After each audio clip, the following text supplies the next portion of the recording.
नमस्कार, चर्चा में आप सभी का स्वागत है। मैं हूं अजय मिश्र। लाल किले की प्राचीर से पीएम मोदी ने स्वतंत्रता दिवस के अवसर पर देश के सामने 5 प्रण रखे।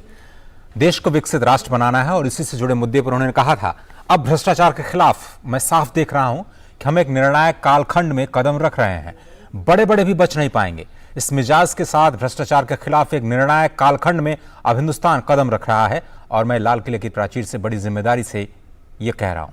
और इसलिए भाइयों बहनों, भ्रष्टाचार दीमक की तरह देश को खोखला कर रहा है।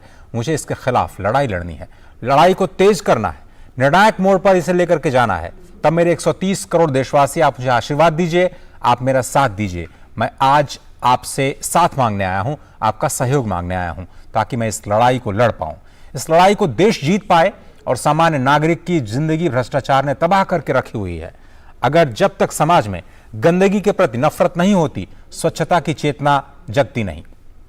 जब तक भ्रष्टाचार और भ्रष्टाचारी के प्रति नफरत का भाव पैदा नहीं होता, सामाजिक रूप से उसको नीचा देखने के लिए मजबूर नहीं करते, तब तक ये मानसिकता खत्म होने वाली नहीं है। और इसलिए भ्रष्टाचार के प्रति भी और भ्रष्टाचारियों के प्रति भी हमें बहुत जागरूक होने की जरूरत है। प्रधानमंत्री के शब्द और चर्चा करेंगे। हमारे साथ बहुत ही खास मेहमान है कर्नल सिंह साहब, जो कि पूर्व निदेशक रह चुके हैं प्रवर्तन निदेशालय के, और SN त्रिपाठी साहब, जो कि महानिदेशक हैं IIPA के। आप दोनों ही मेहमानों का बहुत बहुत धन्यवाद वक्त निकालने के लिए। लेकिन उससे पहले कि हम इस चर्चा की शुरुआत करें, जब तक समाज में गंदगी के प्रति नफरत नहीं होती, स्वच्छता की चेतना जगती नहीं, तब तक भ्रष्टाचार और भ्रष्टाचारी के प्रति नफरत का भाव पैदा नहीं होता, सामाजिक रूप से उसको नीचा देखने के लिए मजबूर नहीं करते, तब तक ये मानसिकता खत्म होने वाली नहीं है। प्रधानमंत्री का शब्द और कुछ इसी तरह के विचार आज उन्होंने केंद्रीय सतर्कता आयोग की जो बैठक, जो एक चर्चा हुई, उसमें उन्होंने स्पष्ट तौर पर रखी। क्या कुछ कहा प्रधानमंत्री ने, आइए देखते हैं रिपोर्ट, उसके बाद इस चर्चा पर वापस लौटते हैं। केंद्रीय सतर्कता आयोग 31 अक्टूबर से 6 नवंबर तक देश में सतर्कता सप्ताह मना रहा है। इस साल इसकी थीम भ्रष्टाचार मुक्त भारत, विकसित भारत रखी गई है। सतर्कता सप्ताह के दौरान ही पीएम मोदी ने गुरुवार को CVC के नए शिकायत प्रबंधन प्रणाली पोर्टल का शुभारंभ किया। आयोग की नई शिकायत प्रणाली में शिकायतकर्ता portal.cvc.gov.in पर अपनी शिकायतों को ट्रैक कर पाएंगे। यह पोर्टल नागरिकों को उनकी शिकायतों की स्थिति के बारे में नियमित अपडेट के माध्यम से शुरू से अंत तक जानकारी प्रदान करेगा। इस मौके पर अपने संबोधन में पीएम ने भ्रष्टाचार को देश के विकास में सबसे बड़ी बाधा बताते हुए कहा कि हमें ऐसा एडमिनिस्ट्रेटिव इकोसिस्टम बनाना होगा जो भ्रष्टाचार को किसी हाल में बर्दाश्त न करे। पीएम ने कहा कि CVC जैसी संस्थाओं को बिना किसी दबाव के अपनी कार्रवाई जारी रखनी चाहिए। आपको डिफेंसिव होने की कोई जरूरत नहीं है। अगर देश की भलाई के लिए काम करते हैं तो अपराध बोध में जीने की जरूरत नहीं है। दोस्तों, हमें पॉलिटिकल एजेंडा पे नहीं चलना है, लेकिन देश के सामान्य मानवी को जो मुसीबतें आ रही हैं, उसे मुक्ति दिलाने का हमारा काम है। ये काम हमको करना है। और जिनके वेस्टेड इंटरेस्ट है वो चिल्लाएंगे, वो इंस्टीट्यूशन के गले घोंटने की कोशिश करेंगे, इस इंस्टीट्यूट में बैठे हुए समर्पित लोगों को बदनाम करने का प्रयास किया जाएगा। ये सब होगा। मैं अपने अनुभव से कहता हूं दोस्तों, चल पड़िए ईमानदारी के लिए, चल पड़िए आपको जो ड्यूटी मिली है उसको ईमानदारी से निभाने के लिए। आप देखिए, ईश्वर आपके साथ चलेगा, जनता जनार्दन आपके साथ चलेगी। पीएम ने कहा कि आजादी के बाद भी हमने उस विरासत को जारी रखा जिसमें लोगों को जानबूझकर सुविधाओं और साधनों से महरूम रखा जाता था। पीएम मोदी ने कहा कि पिछले 8 सालों में उनकी सरकार ने अभाव और दबाव से बनी व्यवस्था को बदलने के लिए ढेरों कदम उठाए हैं। हम बीते 8 वर्षों से अभाव और दबाव से बनी व्यवस्था को बदलने का प्रयास कर रहे हैं। डिमांड और सप्लाई के गैप को भरने की कोशिश कर रहे हैं। इसके लिए हमने कई रास्ते चुने हैं। 3 प्रमुख बातों पर मैं ध्यान आकर्षित करना चाहूंगा। एक, आधुनिक टेक्नोलॉजी का रास्ता। दूसरा, मूल सुविधाओं के सैचुरेशन का लक्ष्य। और तीसरा, आत्मनिर्भरता का रास्ता। मुख्य सतर्कता आयुक्त सुरेश एन पटेल ने कहा कि सभी विभागों को भ्रष्टाचार के मामलों में तेजी से कार्रवाई करनी चाहिए। डिपार्टमेंटल एक्शंस के प्रोसेस को समय से पूरा करना बहुत महत्वपूर्ण है। जो अधिकारी स्टाफ गलत कार्य अथवा भ्रष्टाचार करते हैं उन्हें अतिशीघ्र पनिश किया जाना चाहिए। इंक्वायरी के बाद जो निर्दोष पाए जाते हैं उनके केस निर्धारित समय सीमा के अंदर बंद होने चाहिए। इस पॉलिसी पर हम कार्य कर रहे हैं। इससे एक पॉजिटिव माहौल उत्पन्न होगा और देश की तरक्की को वेग मिलेगा। सतर्कता सप्ताह के दौरान देश भर में स्कूली बच्चों के बीच जागरूकता फैलाने के लिए निबंध प्रतियोगिता आयोजित की गई, जिसमें 7,60,000 स्टूडेंट्स ने हिस्सा लिया। पीएम मोदी ने इस प्रतियोगिता के 5 विजेताओं को सम्मानित भी किया। साथ ही जन जागरूकता फैलाने के लिए आयोग की ओर से प्रकाशित पुस्तकों का भी पीएम ने डिजिटल विमोचन किया। विकास सारथी, डीडी न्यूज, दिल्ली।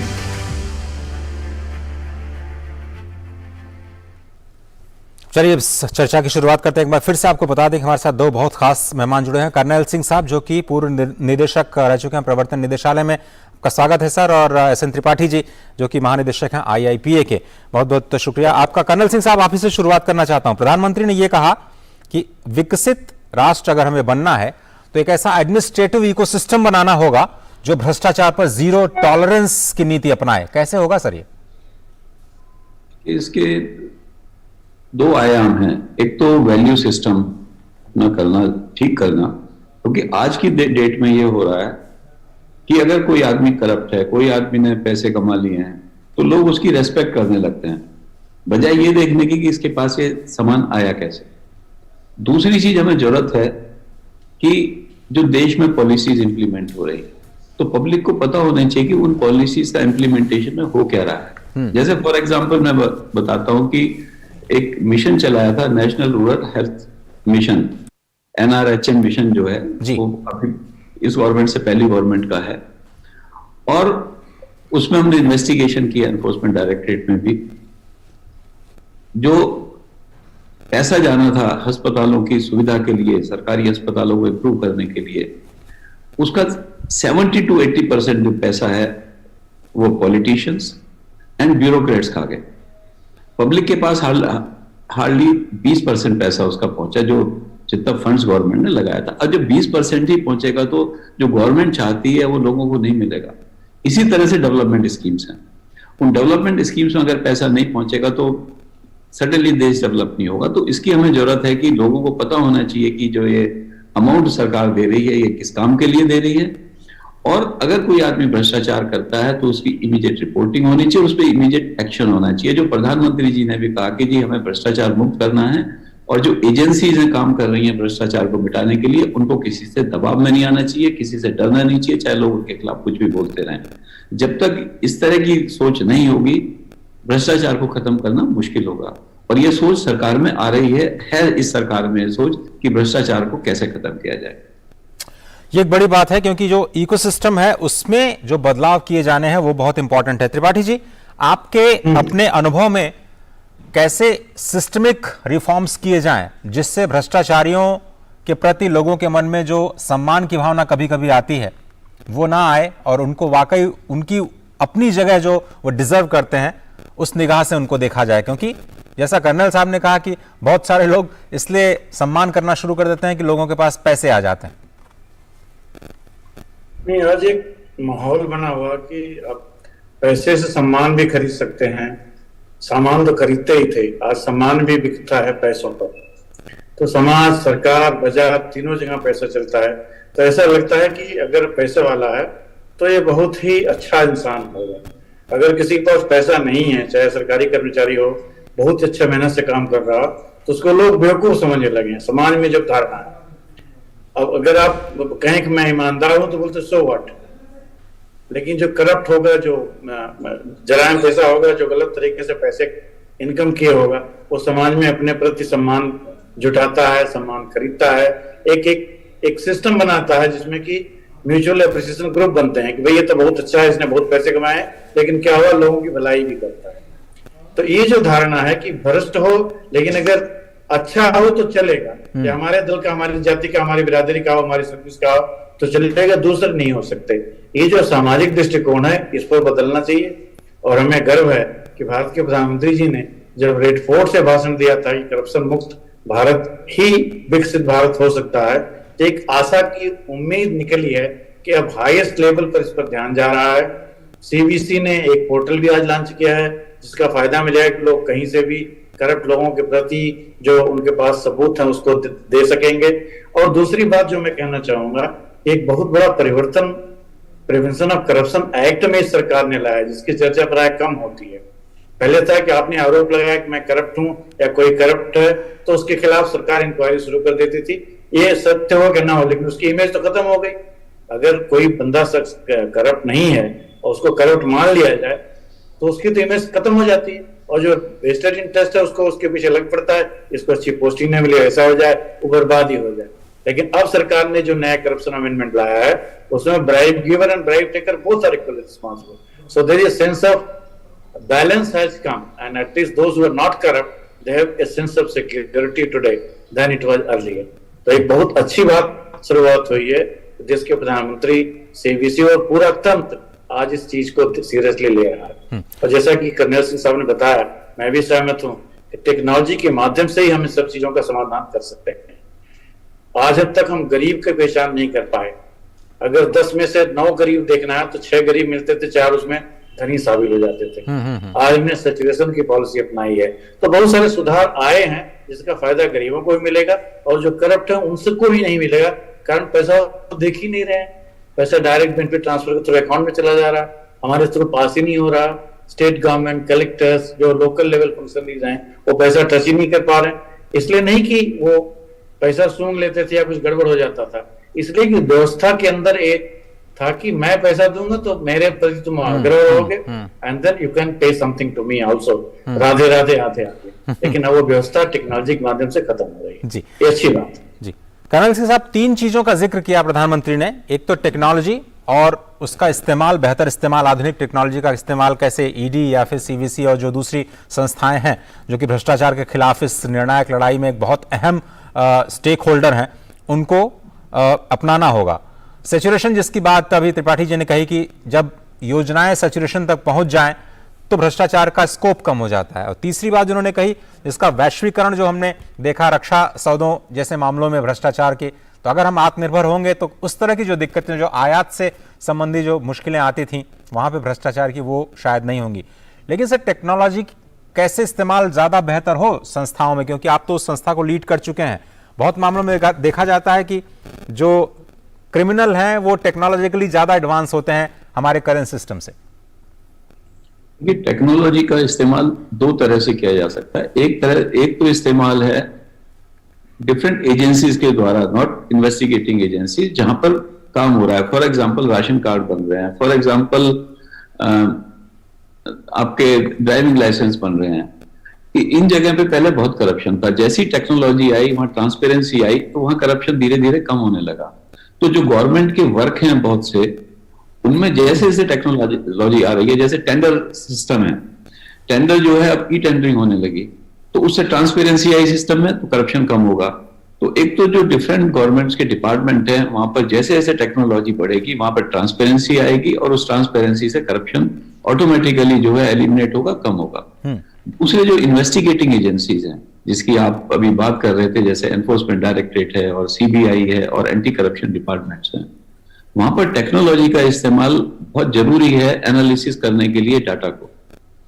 जैसे हमने एनफोर्समेंट डायरेक्टरेट में 5 साइबर इन्वेस्टिगेशन यूनिट्स बनाई थी ताकि हमारा जो डाटा का इन्वेस्टिगेशन है फास्ट हो सके। पहले क्या होता था कि आपने इलेक्ट्रॉनिक डाटा सीज किया, उसके बाद सीएफएसएल को भेजा, सीएफएसएल में वो रिपोर्ट आती थी करीब 4 महीने, 6 महीने, कई बार तो 1 साल बाद आती थी। उससे जो एक्यूज है उनको फायदा होता था, टाइम मिल जाता था अपने को मैनेज करने का। अब जो ऐसा नहीं है, वहां पर अपनी इंटरनल साइबर सेल हैं, साइबर इन्वेस्टिगेशन सेल हैं जो इमीडिएटली डाटा को एनालाइज कर सकती हैं। इसी तरह से जो फाइनेंशियल डाटा है उसको एनालिसिस करने से हमें फास्टर रिकॉर्ड मिल सकता है।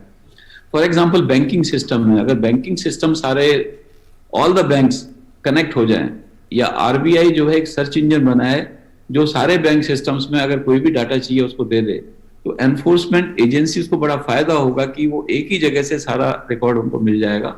आज की डेट में क्या होता है कि अगर एक आदमी ने जो मनी लॉन्ड्रिंग की है या करप्शन करके एक बैंक से दूसरे बैंक में ले गए हैं, तो पहले एक बैंक से रिपोर्ट लेनी होती है, फिर दूसरे बैंक से, फिर तीसरे बैंक से, उस पर टाइम कंज्यूम होता है। कर्नल साहब, इसमें एजेंसी को टाइम कंज्यूम करना बचाना होगा। मैं समझ गया आपकी बात। आपने तो कहा कि एक ऐसा सिस्टम होना चाहिए जिससे इन्वेस्टिगेटिव एजेंसीज को डेटा कलेक्ट करने में या फिर इन्वेस्टिगेशन में मदद मिले, लेकिन सवाल यह है कि क्या जो अलग अलग इन्वेस्टिगेटिंग एजेंसीज हैं, क्या उनके बीच में तालमेल बेहतर हो सकता है?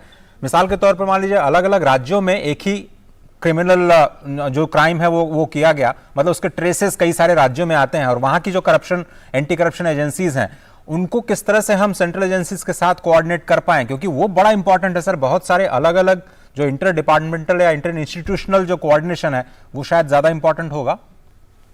देखिए, आपका प्रश्न बड़ा इंपॉर्टेंट है, क्योंकि जब कई इन्वेस्टिगेटिंग एजेंसी किसी केस को इन्वेस्टिगेट करती हैं, for example serious fraud investigation office है, जी सर, सीबीआई है, एनफोर्समेंट डायरेक्टरेट है, तो क्या होता है कि एविडेंसेस अगर एक एजेंसी के पास आ गए तो दूसरी एजेंसीज को कई बार दिक्कत होती है, कोऑर्डिनेशन की कमी होती है। उस एक कॉन्सेप्ट है जिसको हम बोलते हैं लीड एजेंसी कॉन्सेप्ट। यूएस में है ये कॉन्सेप्ट। जब कोई भी केस ऐसा होता है जिसको 3 या 4 या 5 एजेंसीज इन्वेस्टिगेट कर रही होती हैं, तो उसमें डिसाइड होता है कि मेन रोल किसका है। उसको लीड एजेंसी बना के वो डायरेक्ट करता है कि भाई किस तरह से केस को इन्वेस्टिगेशन करना है, वो सारे मिलके फिर आगे बढ़ते हैं जी। ये कॉन्सेप्ट भी लाने की जरूरत है ताकि सारी एजेंसीज मिलके आगे बढ़े और काम करें। त्रिपाठी जी, लेकिन हमें और तरह के रिफॉर्म्स करने होंगे क्योंकि आप IAPA से जुड़े हुए हैं, आप पब्लिक एडमिनिस्ट्रेशन एक तरह से लोगों को तैयार कर रहे हैं, तो एडमिनिस्ट्रेटिव रिफॉर्म्स हो, पुलिस रिफॉर्म्स हो, हम लोग जुडिशियल रिफॉर्म्स की लगातार बातें करते रहे। बहुत सारी रिपोर्ट्स हमने देखी, पार्लियामेंट तक में रखी गई, उनको इंप्लीमेंट नहीं किया जा सका। तो इकोनॉमिक रिफॉर्म्स हम चाहे जितना कर लें, जब तक ये तीनों रिफॉर्म्स नहीं करेंगे बहुत मुश्किल होगा भ्रष्टाचार पर काबू पाना। सर देखिए, एक चीज हमको मानना पड़ेगा कि खाली रिफॉर्म की बात करके हम उस पर संतुष्ट नहीं हो सकते। आज के तारीख में हमारे पास इतने टूल्स एंड टेक्निक्स हैं कि हम करप्ट को आइडेंटिफाई कर सकते हैं और पनिश भी कर सकते हैं। शर्त यही है कि हम उसको अगर जल्दी लाएं और जल्दी जल्दी फैसले करें। आज डिसीजन मेकिंग में जो विलंब हो रहा है, किसी के खिलाफ चार्जशीट है तो उस पर आपको प्रोसिक्यूशन सैंक्शन नहीं मिलेगा।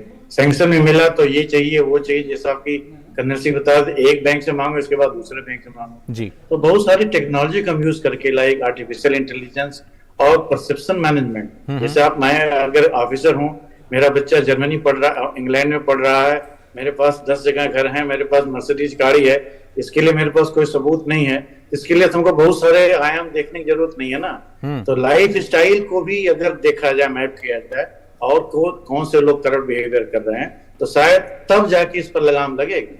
लोग चालू हैं, लोग चालाक हैं और जानते हैं हाउ टू मैनेज मनी। आपको कंसल्टेंट मिल जाएंगे how to hide your bad earn money. आपको ईमानदारी से रहने के लिए कोई कंसल्टेंट नहीं मिलेगा कि सर ईमानदार कैसे रह जाए, लेकिन चोरी के पैसे छिपाने के लिए आपको 1000 लोग मिल जाएंगे जो आपको एडवाइस देंगे, मैंने जैसा किया था बच गया था जी। एक बार प्रधानमंत्री जी ने स्वयं कहा था कि 1.25 करोड़ लोग आज मर्सिडीज से चलते हैं, उतने लोग टैक्स नहीं देते हैं। तो ये तो एक है कि सोसाइटल मैनेजमेंट की बात है। दूसरा है कि परसेप्शन मैनेजमेंट की बात है। जो लोग करप्ट हैं, जैसे एक बात कही हमारे साहब पूर्व वक्ता ने कि डिफरेंट एजेंसीज में कोऑर्डिनेशन। आज की तारीख में अकाउंट एग्रीगेटर सिस्टम आ रहा है, आर्टिफिशियल इंटेलिजेंस आ रहा है, कौन लोग बाहर विदेश जा रहे हैं, कौन लोग देश में छोटी छोटी बातों में बड़े बड़े फंक्शन कर रहे हैं, लाखों रुपए खर्च कर रहे हैं, तो उसका तो एक हिसाब मिल जाना चाहिए ना। और लोग जानते भी हैं, हम तो IAS में हम भी जानते हैं, जिस कैडर से हैं, जिस सर्विस में हैं, बहुत सारे लोग जानते हैं कि ये बंदा आउटराइट करप्ट है, बट एविडेंस नहीं है, इस नाते उसको कर नहीं रहे। उसके नाते लोगों को लगता है तो स्मार्ट बंदा होगा तो बहुत ही चालू होगा। ये जो मैनेजमेंट है इसको हमको देखना पड़ेगा, और इसके लिए बहुत सारी व्यवस्थाएं हो रही है। ऐसा नहीं है, एक जो सिस्टम रिफॉर्म हो रहा पब्लिक में, पॉलिसी में, ट्रेनिंग में। आज आप रिक्रूटमेंट के बाद शायद पनिशमेंट हो तभी आपको लगता है करप्शन दूर होगा। आज सरकार कैपेसिटी बिल्डिंग पर जोर दे रही है कि उनको किस तरह से कर्मयोगी बनाया जाए। कर्मचारी से जो दुराचारी बन जाते थे, कर्मचारी से कर्मयोगी बनाना एक बहुत बड़ा प्रयास है, भगीरथ प्रयास है। कारण अगर करप्ट ब्यूरोक्रेट होगा, करप्ट सिस्टम होगा, तभी दोनों मिलके एक विकसित भारत के निर्माण में बाधा सृष्टि करेंगे। तो मेरा मैं जरूर कहूंगा कि आज की तारीख में एक नैतिक भारत की भी जरूरत है। बिल्कुल सही कहा आपने। जब तक समाज में नैतिकता नहीं आएगी, जब लोग बेसिकली लोग ऑनेस्ट नहीं होंगे और ऑनेस्टी को वैल्यू नहीं करेंगे, तब तक हम कितने भी सिस्टम्स बना लें वो कहीं ना कहीं वहां पर छिद्र होता हुआ दिखाई देगा। मेरा अंतिम सवाल आप दोनों ही मेहमानों से ही है। सबसे पहले कर्नल सिंह साहब, ये मिशन मोड जो प्रधानमंत्री कह रहे हैं वो एक शब्द बड़ा इंपॉर्टेंट मुझे लगता है। जब उन्होंने कहा कि हमें जनधन खाते खोलने हैं मिशन मोड में, उन्होंने करके दिखाया। मिशन मोड में बिजली पहुंचानी है, पानी पहुंचाना है, सड़क बनानी है, वो कर रहे हैं। ये कहते हैं मिशन मोड में हमें जो डिसिप्लिनरी प्रोसीडिंग्स हैं उनको एक तय अवधि में पूरा करना होगा। क्या वाकई आपको लगता है संभव हो पाएगा? अगर ऊपर से मॉनिटरिंग अच्छी है तो ये संभव है, क्योंकि बहुत सारी डिपार्टमेंटल इंक्वायरीज बिना बात की पेंडिंग रहती हैं और उन डिपार्टमेंटल इंक्वायरीज का रिजल्ट इसलिए नहीं निकल पाता कि डॉक्यूमेंट्स नहीं दिए जाते कई बार। और अगर मॉनिटरिंग होगी तो डॉक्यूमेंट्स भी दिए जाएंगे और टाइमली जो है उस पर एक्शन होगा। अगर कोई आदमी डिले कर रहा है तो उस पर भी एक्शन हो सकता है। तो मिशन मोड बड़ा इंपॉर्टेंट है डिपार्टमेंटल इंक्वायरीज को फाइनलाइज करने के लिए। त्रिपाठी जी, आपको क्या लगता है कितना समय लगेगा जब हम फख्र कर पाएंगे अगर एक ईमानदार व्यवस्था है, क्योंकि आप एडमिनिस्ट्रेशन से जुड़े हैं, माफ कीजिएगा एकेडमिया से जुड़े हैं, जो आप तैयार कर रहे हैं लोगों को, आपको क्या लगता है? जी, मुझे एक अच्छा लगा कि नीति, नियम और नियति तीनों जब साथ हो तभी मिशन मोड बनता है। और आज जैसा प्रधानमंत्री जी ने बताया कि सरकार का अभाव भी हो, सरकार का दबाव भी हो और सरकार का प्रभाव भी हो, ये जब तीनों मिल जाते हैं तो मिशन, कोई भी मिशन में कामयाबी मिलेगी और इस बार भी मिलेगी। कारण time bound disposal of grievances, time bound disposal of clearances and time bound disposal of cases. हम जानते हैं कि हमारी न्यायिक व्यवस्था में बहुत सारी कमियां हैं। सबसे बड़ी कमी देरी की है, तारीख पे तारीख की है। अगर उन चीजों पर ध्यान दिया जाए तो शायद हम करप्शन को भी न केवल इफेक्टिवली रूट आउट कर सकेंगे, बल्कि करप्ट को भी हम समाज में एक भ्रष्टाचारी का तमगा देकर उसकी जो सामाजिक स्वीकार्यता है उस पर एक प्रश्न चिन्ह लगाने में कामयाब होंगे। तो ये ज्यादा जरूरी होगा शायद साथ ही साथ करने के बाद। जी, बहुत धन्यवाद एस.एन. त्रिपाठी जी, महानिदेशक IIPA, और कर्नल सिंह साहब, पूर्व निदेशक प्रवर्तन निदेशालय। इस कार्यक्रम में जुड़ने के लिए आप दोनों ही मेहमानों का बहुत बहुत धन्यवाद। तो प्रधानमंत्री ने स्पष्ट तौर पर कहा है कि हम एक निर्णायक लड़ाई की ओर आगे बढ़ रहे हैं भ्रष्टाचार के खिलाफ, और देश को अगर विकसित राष्ट्र बनाना है तो भ्रष्टाचार को खत्म करना होगा और इसके लिए सभी को मिलकर काम करना होगा। फिलहाल आज के इस खास चर्चा में सिर्फ इतना ही। पूरी टीम